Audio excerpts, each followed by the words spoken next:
The profound and wondrous Dharma is rarely encountered, even in 100 billion kalpas.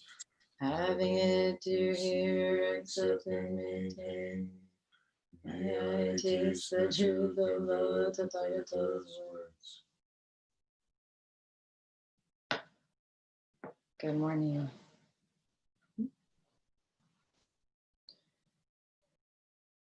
Just give me a moment to adjust.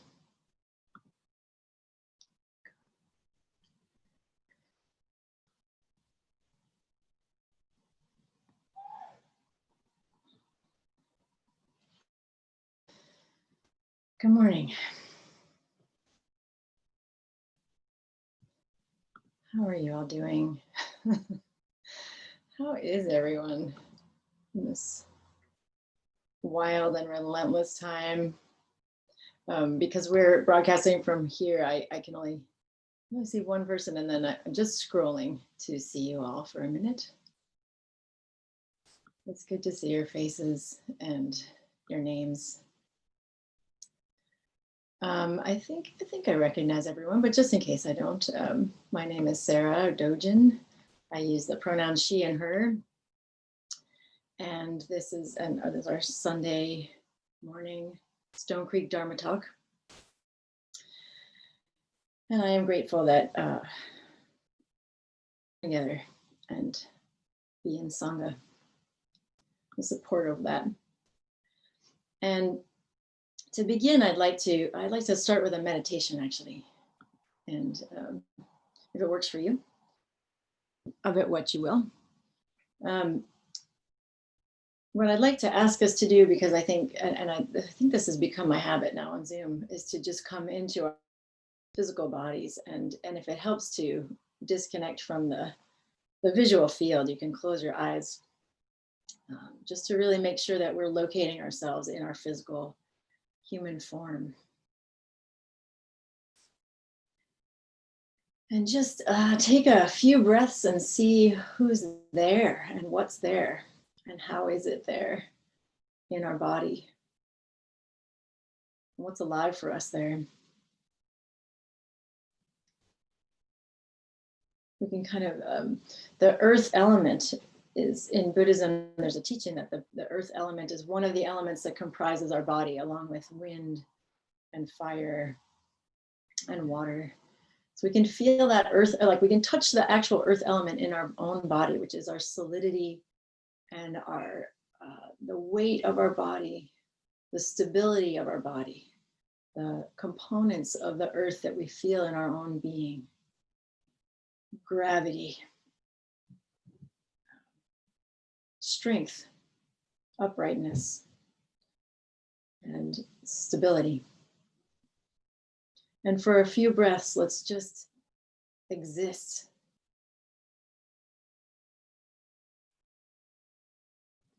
Let's let identities and politics and thoughts, really compelling ideas, just see if you can have a feeling of them shedding off of the stability that is who you are innately, and just exist.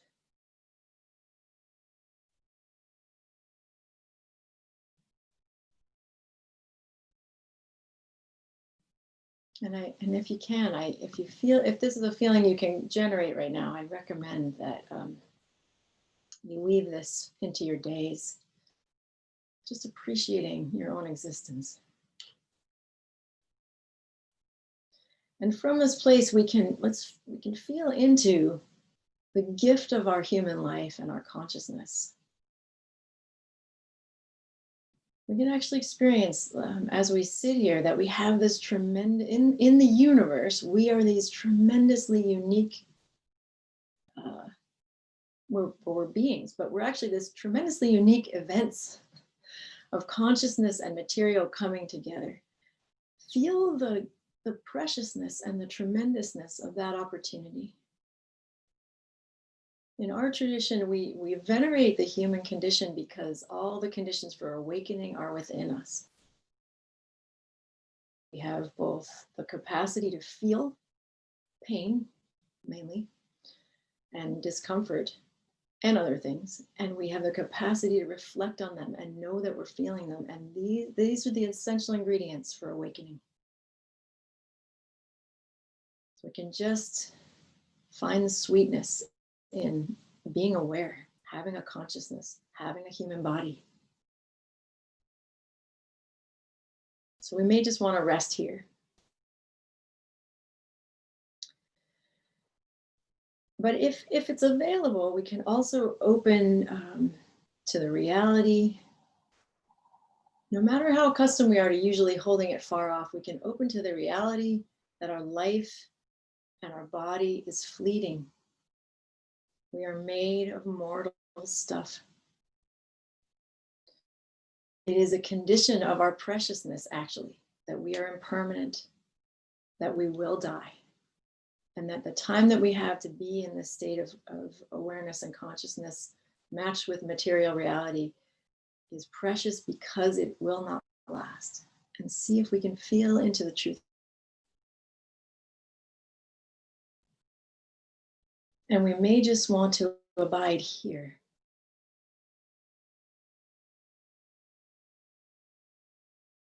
But another invitation I want to make is that if we can tolerate that, now we open our consciousness a little wider, past our body.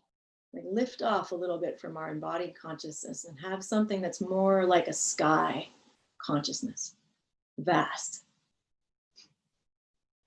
And then turn your attention and look at your particular human self from a distance, from that vast perspective. And the invitation is not to see, but to see if from that vantage point of this, a wider lens and a more vast view, see if you can feel the texture of all the currents that make this being that you are who and what you are. So this is,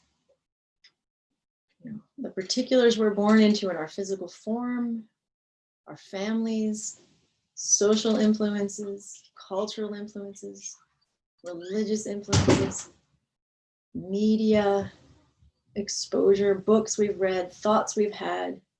This is us with a wide lens opening to the karma that creates us.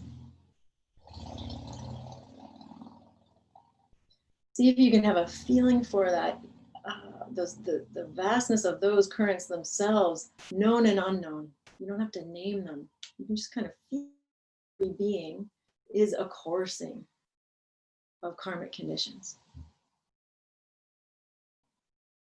And maybe today we want to rest here. But if it's available to stay in that vast consciousness, in a wider view,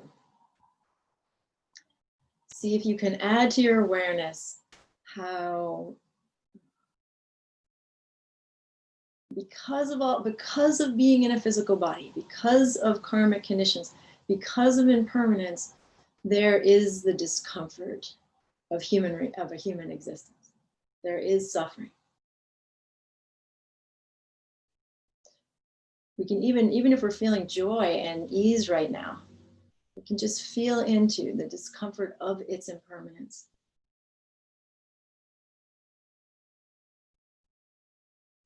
And feel all of this as the ground of our consciousness.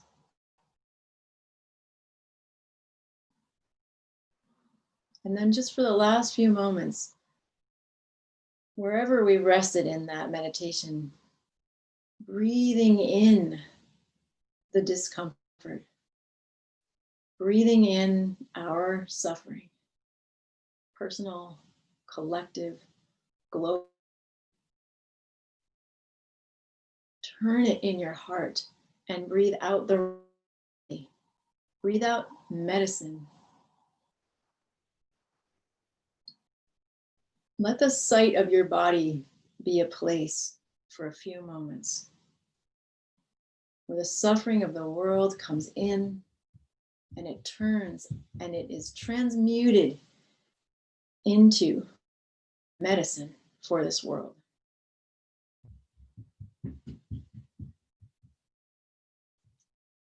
Don't grasp anything in. Don't identify with it. Just let it pivot and offer it out as the remedy.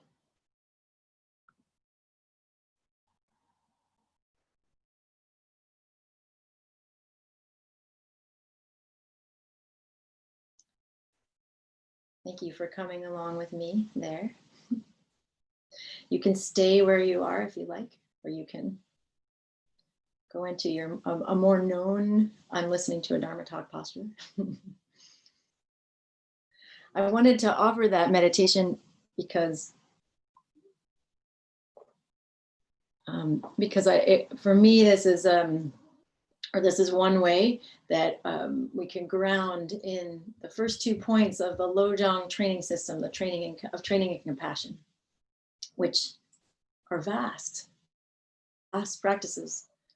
The first is to ground in the preliminaries, to ground in consciousness and daily attention to how the human life is precious, to how death is certain, to how potent karma is, and to how suffering is an inextricable reality from a human consciousness.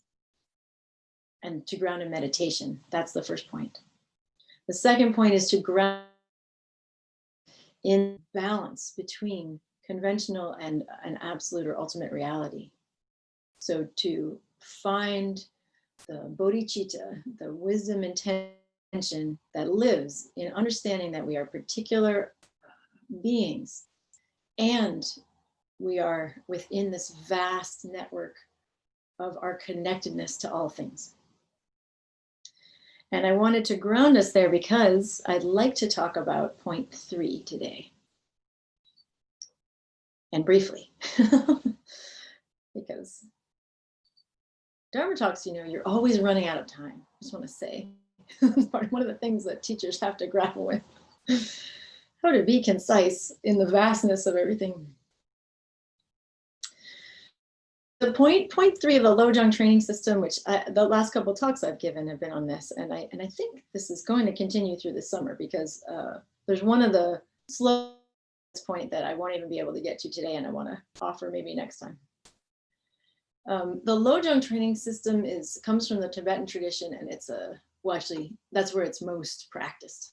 It comes before the Tibetan tradition or Tibetan Buddhism, but it's a series of training slogans that teach us how to cultivate compassion. So the DNA that runs through the whole teaching is how to cultivate compassion in a world of suffering. And then within that, there's seven points. And within that, in point 3, the DNA that runs through these 6 slogans is how to cultivate patience, the paramita of Shanti. And what I want to say is if nothing else, because I'm going to get into the details of the slogans and that might get kind of distracting, but if nothing else, what I'd like to offer is that patience in the Dharma realm is likely different than our conventional understanding of patience. It is an effortful engagement. It is not a passive acceptance, not a place of passivity. Patience in the Dharma realm is an act of virya, of effort. It's a engagement that is vigorous, not passive at all. That's one part. And the other thing I wanted to bring forth again in combination with that is an idea that I brought up a few weeks ago when she gave her talk, which is that that the opposite, in some ways, an opposing current to the streams of habituated activity or kind of normalized and unconscious karma. The energy that's different than that is the energy and the effort of vow and intention. So we can, in any given moment, we can choose habit and perpetuate that's basically negative, not helpful karma. Or we can choose vow and intention. And that's in some ways that's a divergence that happens moment after moment for us.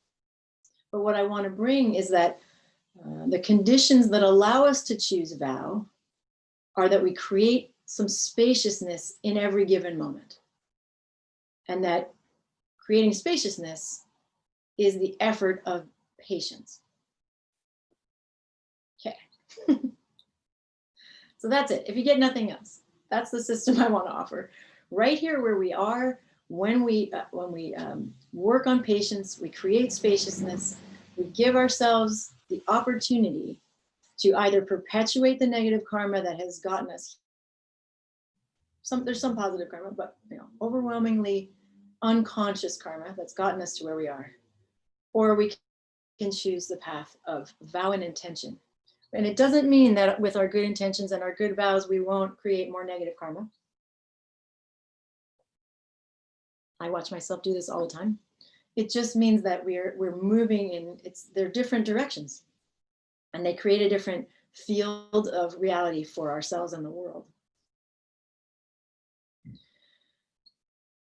Patience is a really challenging thing to cultivate, generally speaking, and certainly right now. There's such an urgency right now. We're at like a fever pitch of outflows. And I would say in our country in particular, in the United States in particular, the outflows of all the conditions that have created this country are like accelerated into a frenzy where there is an urgency for us to respond. And if we care about suffering, if we care about the Bodhisattva path, if we care about liberating the world, circuits of suffering, there is an urgency to wake up right now. That's always there, but it's really strong in all the conditions that are arising. So patience, in some ways, you feel like, you know what, that is not called for. What? Why are we going to be patient? And again, I want to offer patience is the cultivation of spaciousness right here. It is it also, the way we can see if we're working with patience or not is it is the patience or is the creating the space to not be reactive, but to be skillfully responsive. So when we feel ourselves knee-jerk reacting, and I have been knee-jerk reacting left and right lately. I don't know exactly what all the conditions are. So I'm not discluding myself. There's a lot of tension. Responding quickly and out of our habit energy is reactivity. This is opening here. So now I'll give some particulars of point 3 and do with them what you will. It will be, I will cover them too quickly, and it will be maybe annoyingly short. But I do want to, because I feel like the place we're in collectively and nationally and globally, we are in uncharted. And our tradition, meaning Buddhism, offers these tools, and these are some of them. These slogans, I think, are actually brilliant tools that are very, they're very finely tuned tools. So I want to offer them into our field of shared existence this morning. So the first slogan in this one is turn all mishaps into the path. A mishap is anything that wasn't planned. It is possible that everything that's happening to us right now is a mishap by this definition. Very few of us, I think, were planning for the situation we're collectively in right now. Certainly there are moments in our day that like, okay, well, I wanted a store and I got there. So that wasn't a mishap. But there's so many mishaps that are happening right now. So much that's unexpected and unplanned. And what we do with a moment that we weren't expecting is we turn it into what it's suggesting is turn it into the. We do that We are creating the spaciousness of that second daily contemplation, which is things are impermanent. We are opening to the impermanence of things like our expectations and our plans, or the conditions that they're based on.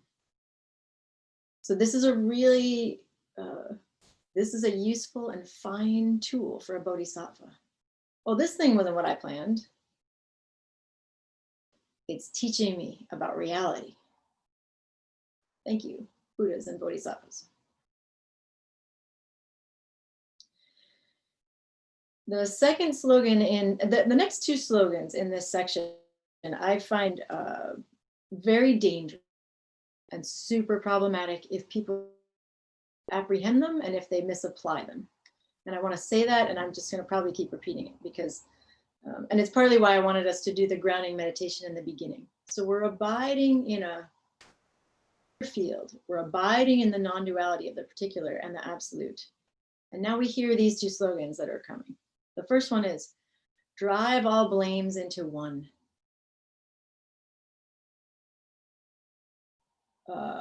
The tradition is anything that you want to blame about, understand that you are actually responsible. And I'm hoping that you all could see why that's super problematic. There is harmful action in this world. People perpetrate harmful action, which we are not responsible. When harmful action has been perpetrated against us, we are not responsible for that. So I want to be the discernment. I think that this slogan encourages, and the place where patience is really alive is we make room. So we feel blame coming up in us. This is even if all that we do is we notice when we're in a blamey state, that's vigorous practice. Notice that we are blaming or that we want to blame, and blame is always out there, pointing outward. And understand that we have to make room there. And this is the reason this is a super vigorous practice is we are in a state of blame. We're usually in a really young part of ourselves. We're developmentally somewhere around 3 years old. So in psychological terms, like when in my psychology studies, we talk about people splitting. When people are splitting, the whole world is right and wrong, and there's nothing in between.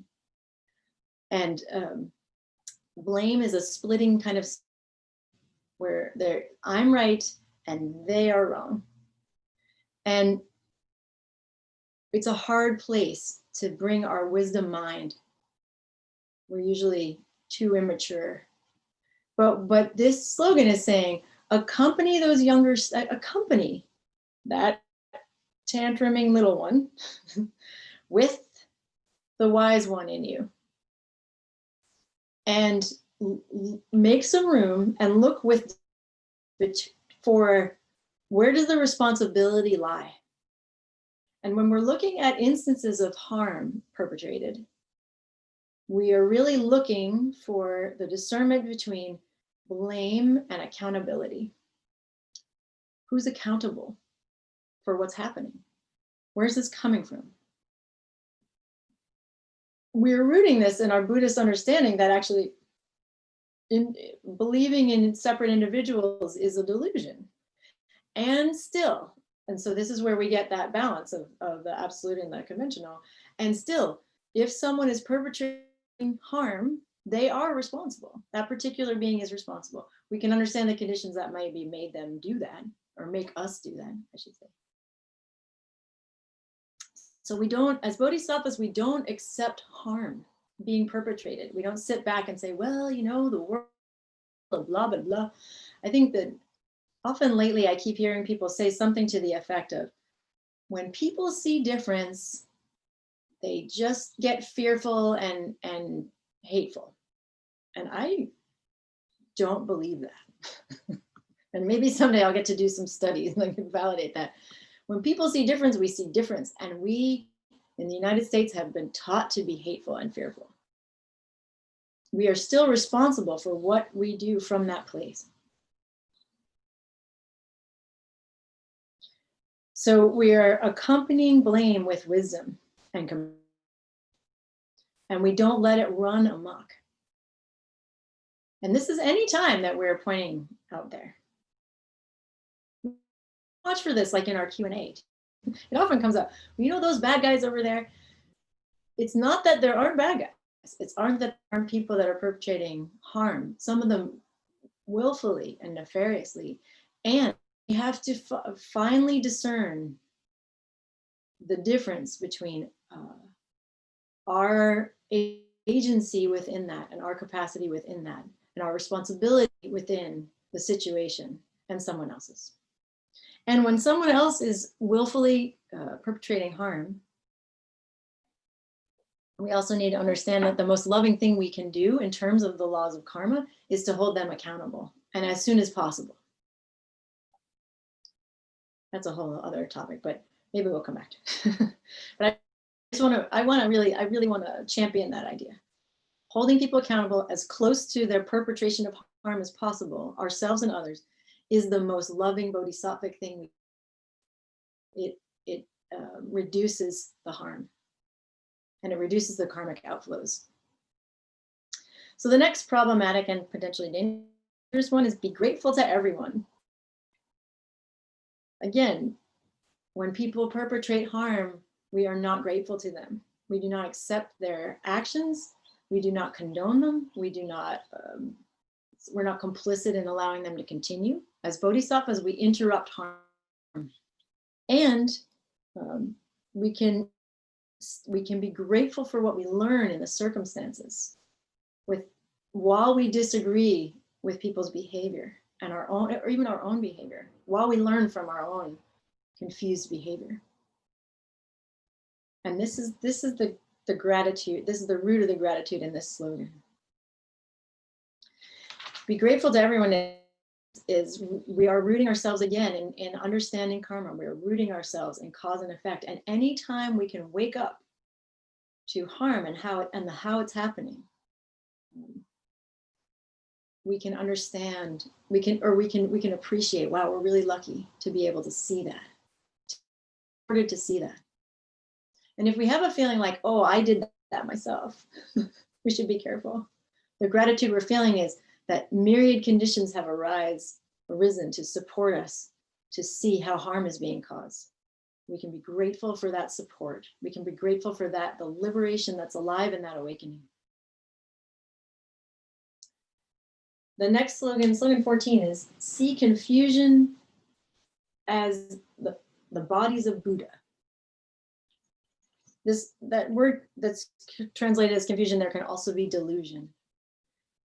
In some ways, this is just this is like a pause for non-duality. Remember that the body of Buddha manifests in a field of delusion. But I feel like it's particularly relevant for us now, where there is so much confusion. I'm talking to so many people, and so that I'm confident in saying that it's probably a universal situation that we're all in right now to some extent on any given moment. There is so much uncertainty, you know, in our social actions, in our choices. I don't know how it is for all of you, but like, if you're coming into contact with other people, there's this huge complicated negotiation of everybody's different understandings of like how germs spread and what we're supposed to do and what we're not supposed to do. And there's also this complicated, in our social fabric, there's this complicated negotiations of what terms we're supposed to use and not supposed to use, and how we should show up and how we should step back, and all of this. There's so much confusion. This is an encouragement to make space around confusion. And again, watch for the karmic reflex of habit energy. And for most of us, the karmic reflex is, I got to figure this out. I got to get an answer. And this slogan is encouraging us, don't go there yet. Remember, like this is part of the DNA here is patience. Don't move there yet. Stay right here in confusion. Feel what it feels like. Feel it fully. And then see if you can call forth some vow. call forth help, call forth intention, and move forward. But don't think that confusion is a place to get away from. And I think that that's often our human reflex. Certainly as adults, we're not supposed to be confused. As parents, we're not supposed to be confused. As teachers, as professionals, we're supposed to know everything. And this slogan is saying there is value for bodhisattvas in abiding in the discomfort of uncertainty. Stay there, feel it all the way down to the bottom. Make room for it, and now move forward in your activity. Right there at the bottom of the pain of the discomfort, what request is vow making of you in the next thought that you have, or the next word that you say, or the next action that you take? And there's two more slogans. So the next one is the one that I think I just need to dedicate a whole other talk to, but I'll mention it and I'll drop it into our pot this morning. Slogan 15 is the 4 practices are the best of methods. And Norman Fisher, in his book about the Lojong training system, renders this differently. He renders it: do good, avoid evil, appreciate your lunacy, and pray for help. That's how he calls the traditional 4 practices. The 4 practices are beneficial action, or traditionally it's actually the accumulation of merit, but it's beneficial action where we're generating good karma, avoiding harm or evil, making, so that's avoid evil. Appreciate your lunacy, what Norman calls that, is making offerings or take good care of hungry ghosts or demons. So this one is beautiful, I think. This is asking us to, hungry ghosts, you can get very materialistic about it when we need to be, we can solidify this metaphor and understand hungry ghosts as spirits external to us who are in the world and insatiable and craving and needing comfort and needing the balm and the sweet dew of the Dharma. And it's also good to understand that metaphor applies internally. There are ones within us, there are beings within us who are endlessly insatiable. They cannot be, their hunger can never be satisfied. They are, the hungry ghosts have these huge bellies and tiny throats, and everything they eat burns unless we give them this sweet nectar. So these are the ones within us that vow. The ones within ourselves, the parts of us, the 4-year-old could easily be a hungry ghost who just wants to satisfy the craving to make whatever's happening somebody else's problem. That's a hungry ghost. We make offerings to her. We feed him. We nourish that one. We bring them into the light of our awareness. And the last of the 4 offerings that Norman renders, pray for help, is traditionally make offerings to Apalas, make offerings to the beings who have protected the Dharma, the guardians of the Dharma. And what I just briefly want to say about that for this morning is we're making, again, so we could do that externally. We really can. We can make altars of our ancestors and venerate them and appreciate all the benefit we've been given.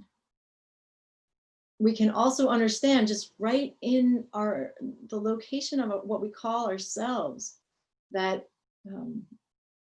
there's all of this benefit that has come into us, and that we are a part of a stream of protecting benefit and goodness and even the Dharma in this world.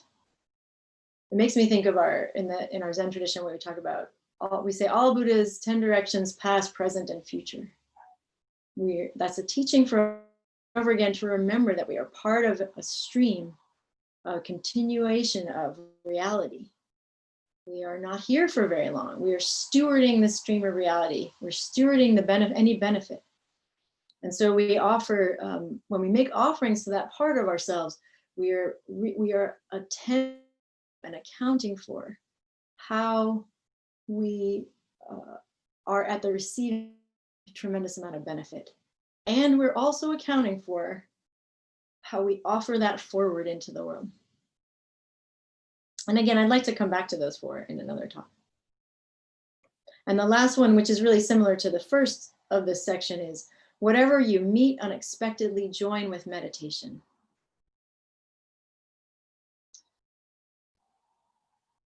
The experience of things being unexpected, as I've been thinking about this, and actually I've been thinking about this point for the last several months.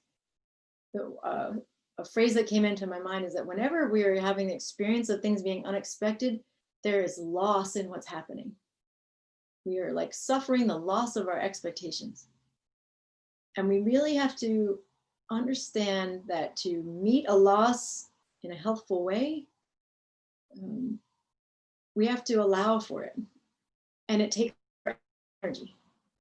So the patience and the spaciousness that's being asked for here is when we notice, again, really similar to the first one, when we notice that things are unexpected, we pause. We feel the grief in it. We feel the disappointment in it. I can kind of testify. I've been really actively practicing with these. And lately in our family, when certain things have gotten broken, I have somewhere between a 5 to 10 minute span of burning disappointment because I want to, walk the talk. And like yesterday, there's this glass. I love this glass. It's beautiful. I've been carefully handling this glass for years. It got broken. And I could just feel it was burning, this disappointment. But I think because I'm having faith that allowing that fully through is actually a path to liberation, I let it burn. It was embarrassing how long it went on. I'm looking over at my partner Charlie here, who witnessed this, but it really was like, oh, I really didn't want that to break. Like, let it go. Again, so in a moment like that, our default setting, especially again as adults, is to be like, oh, I know that things are impermanent. As adults and as Buddhists, right? We'll whip out our annoying impermanence muscle. Oh, I know things are impermanent. I don't care. How could I care about a glass? Doesn't matter. I'm not going to take anything with me when I die. I actually did. And so to watch the default, actually in that moment, the default setting was to try to swipe it away. The reactivity, actually, the karma that creates more karma is for me to disavow my pain instead of sitting within it. I can say today, I can look at that glass. I'm not upset anymore. I'm liberated. But that's a very small example. We are collectively in our country, we are watching the shattering of our normative systems, actually. And I think this is probably going to take a couple hundred years. So all of us now, if we want to go the path of denial and we want to walk down that road, it is an available path to us, because in our lifetimes, this integration will not be completed. And I would offer, it's really not that different than the glass, especially for those of us in any modes or statuses of privilege. Actually, we kind of liked the way things were, and at least they made sense to us. At least they were known. And I would say that the path of liberation is not to hold on, nor is it to deny that they are disintegrating. The path of liberation is to show up for what's happening to each of us and to us collectively as the things that we call normal, or dominant culture called normal, are disintegrating and falling apart.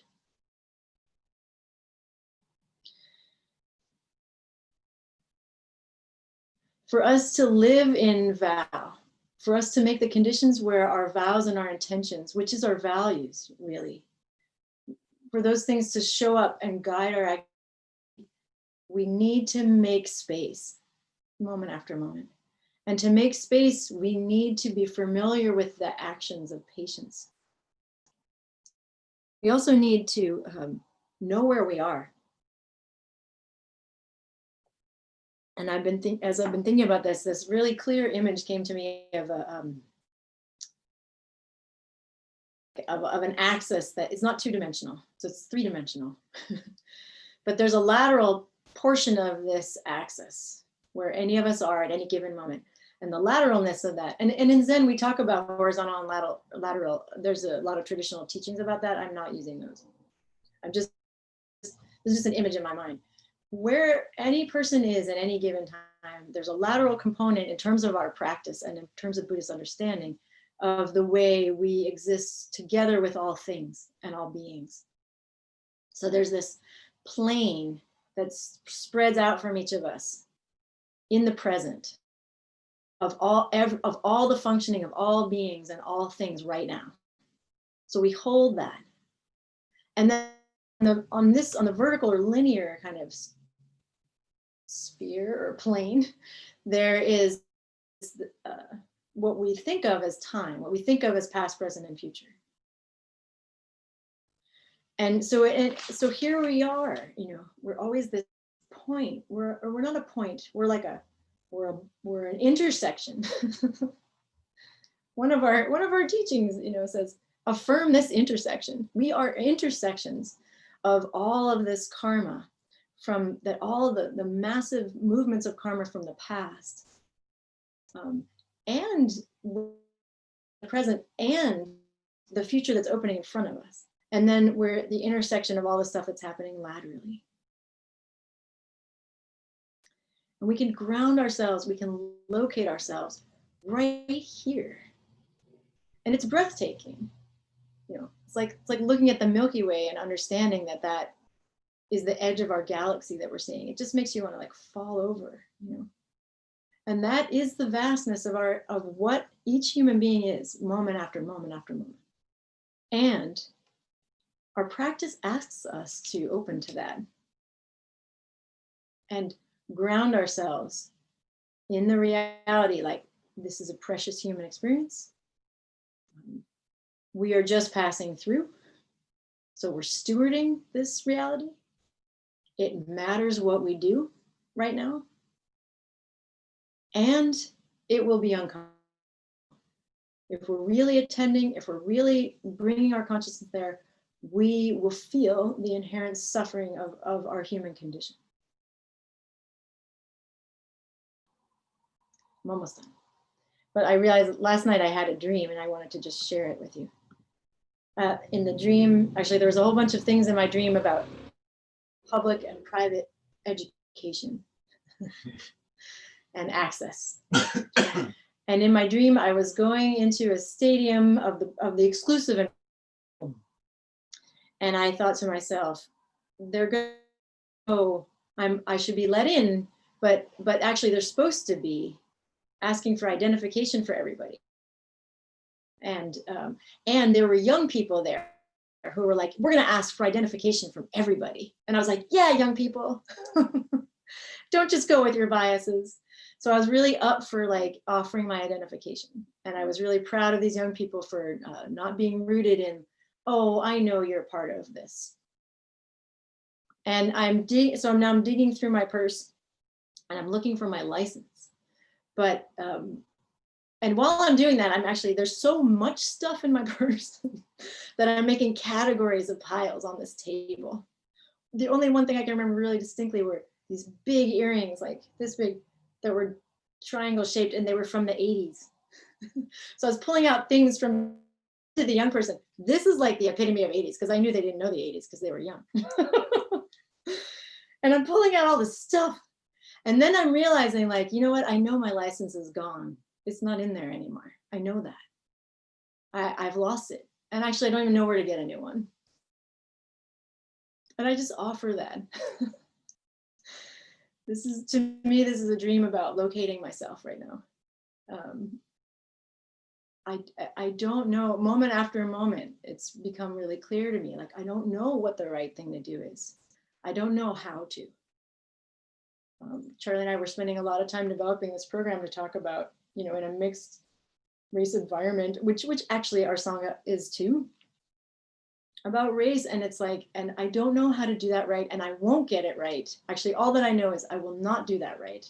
I will show up, and I will make space, and I will be patient, and that is my vow.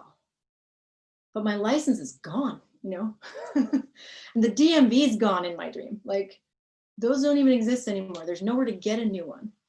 And so we are going to have to figure out together who we are in this. And I really offer that these tools as a way for us to show up together. Thank you very much.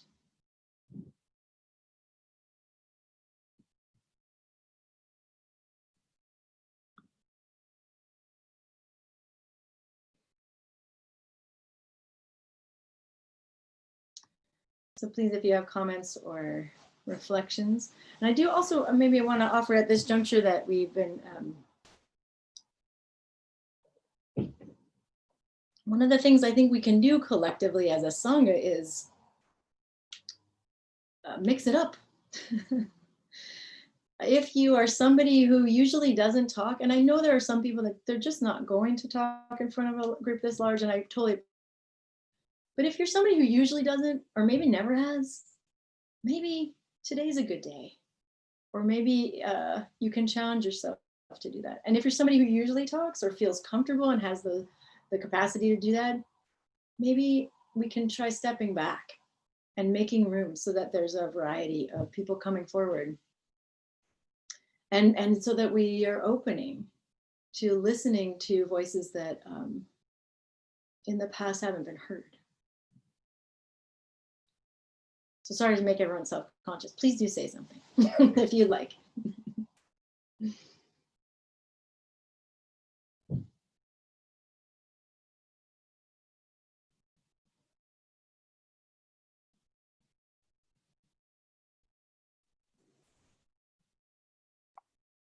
So, Dojin, Hi.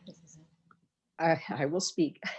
I'm deeply grateful for your talk today. It just, so many things that are going on around us and in my life today. And I think it just gave me a lot to think about and a lot to work with. And I just want you to know, I really appreciate your talk today. So thank you. Thank you. I do, if just because it was so cursory, I recommend there are many resources to check out the Lodong if that's useful. Yeah, there's plenty out there. Norman's is just one of a many. Trungpa's off. There's just also things online and many lectures.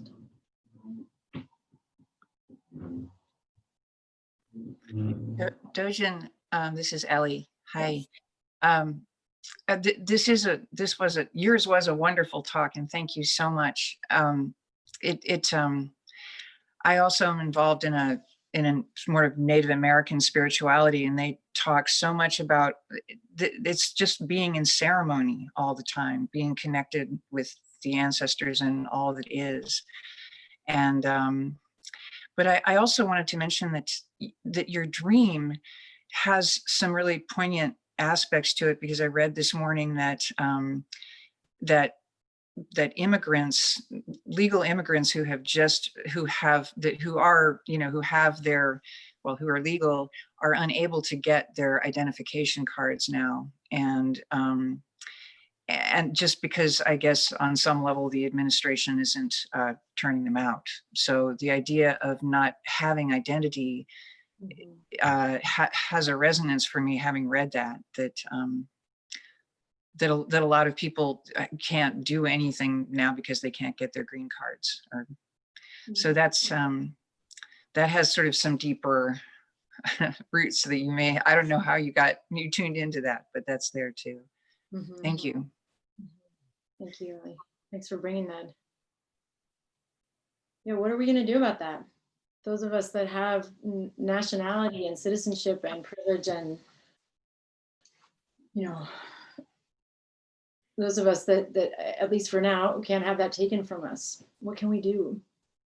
How do we accompany the suffering of people being denied, quote, identity, rights, the disenfranchisement of people around voting by using, quote, voter protection law, like that, where we have to have ID cards to vote, is actually a systemic and very deliberate disenfranchisement of people who are lower economic income and people of color. It's just meant, and they know it. The people who are doing it, they know that. And they can call it voter protection laws, like, well, we don't want voter fraud. I recommend checking that out if we care about democracy. Because right now, the way it is right now, we're not living in a democracy. It's very calculatedly not that. And one could say it never has been. But the relationship between democracy and Buddhist practice is actually very real, The truth that all beings are relevant and our voices matter it's not political.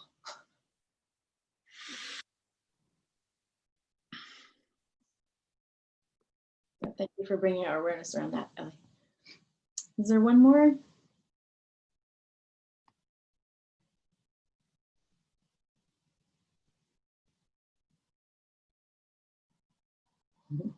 Okay.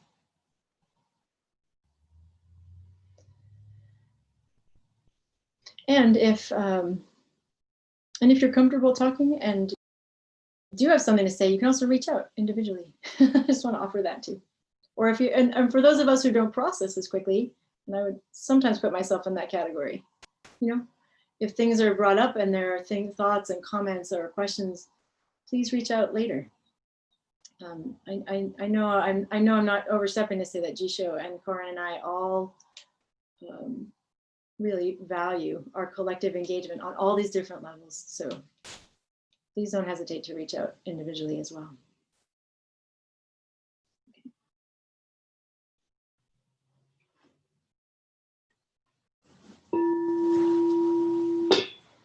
For great Bodhisattva